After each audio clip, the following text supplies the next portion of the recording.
Sziasztok! Hideg Anikó vagyok, okleveles szertartásvezető. Nézzük, hogy miről lesz ma szó.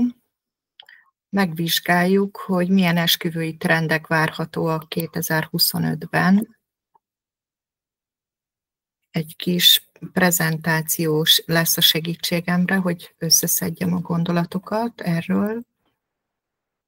Ki is vagyok én, ahogy előbb is mondtam, Frühwirth Ildikó vagyok, okleveles szertartásvezető és könyvek írója.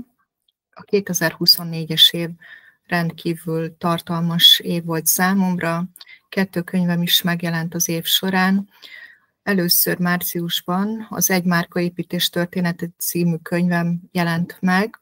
Nagy örömömre összefoglaltam benne a 6 éves vállalkozásom építésének történetét. Aztán eseményekkel dúsan teltek a következő hónapok is. 2024. októberében megjelent a második könyvem. Ezt a könyvemet szertartásvezetőként írtam meg. A családi ünnepekről írok a könyvemben és a hozzá kapcsolódó munkafüzetemben. No, de miről lesz szó a mai videóban? Nézzük csak. Összegyűjtöttem, hogy milyen esküvői tendenciák, trendek várhatóak 2025-ben. Nézzük sorban. Az első tendencia a fenntarthatóság, megmutatkozik sok tekintetben az esküvőkön. Egyre több pár választ környezetbarát megoldásokat, népszerűek az újrahasznosított anyagok, sok esetben az újrahasznosított anyagokból készülnek a dekorációk az esküvőkre, a helyi beszállítókkal való együttműködés előtérbe kerül, és olyan zöld helyszíneket választanak a párok, amelyek minimális ökológiai lábnyomot hagynak.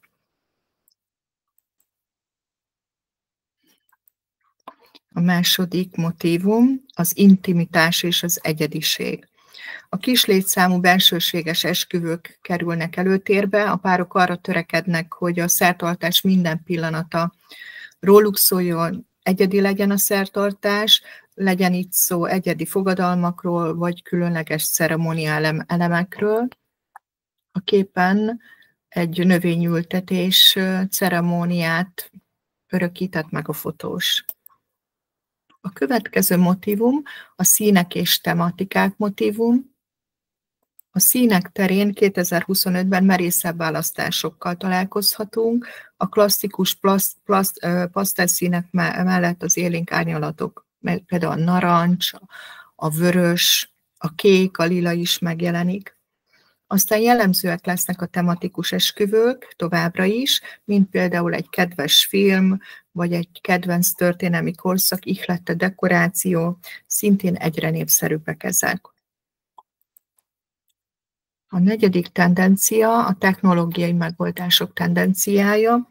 Az élő közvetítések és drónfelvételek mellett az interaktív digitális meghívók is hódítanak továbbra is. A technológia lehetővé teszi, hogy a távol élő vendégek is részesei legyenek a nagy napnak. És az utolsó egyedi helyszínek motívumról szeretnék még röviden szólni. Az esküvő helyszíne is egyre különlegesebb. Sok pár választ erdei tisztásokat, elhagyott gyárépületeket, vagy éppen a saját kertjüket, hogy igazán egyedi légkört tudjanak megteremteni a nagy napon. És hogy hogyan tegyük igazán különlegessé a nagy napot, a szertartást. Mint szertartásvezető segítek abban, hogy az esküvői szertartás ne csak a trendeket kövesse, hanem teljes mértékben rátok szabott legyen.